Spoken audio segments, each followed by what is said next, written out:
అందరికీ నమస్కారం. నేను మీ దుఃఖబాలరాజు, పాతపట్నం నియోజకవర్గం, మెల్లియాపుట్టి మండలం. ముంతాజ్ తుఫాను దాటికి రైతులు 50 మంది కూడా చాలా ఇబ్బందులు పడ్డారు. పంట పొలాలన్నీ కూడా నీటి మట్టం అయిపోయి పంటలు చాలా మట్టుగా నష్టపోయిన రైతులందరికీ జనసేన పార్టీ తరఫున మేము ఒకటే తెలియజేస్తున్నాం. వ్యవసాయ అధికారులు, రెవెన్యూ అధికారులు మీ పంట పొలాలని నష్టాన్ని అంచనా వేసేందుకు సిద్ధంగా ఉన్నారు.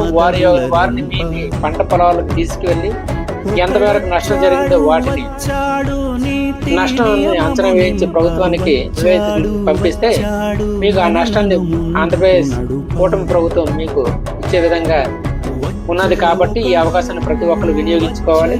అలాగే మెల్లియాపుట్టి మండలంలో ఉన్న ముఖ్యంగా పెంపకదారులందరూ కూడా ఈ జీవాలు ఈ తుఫాను దాడికి ఎక్కడైతే నష్టపోయాయో అవన్నీ వెటర్నరీ అధికారుల దృష్టికి తీసుకెళ్లి వాటిని వారి పరిశీలనలకు పంచనామా చేస్తే మీకు ఖచ్చితంగా ప్రభుత్వం నుంచి కూడా మీకు సాయం ఉంటుందనేసి అధికారులు తెలియజేశారు. కాబట్టి ఈ అవకాశాన్ని ప్రతి ఒక్కరు తెలియజేసుకోవాలి.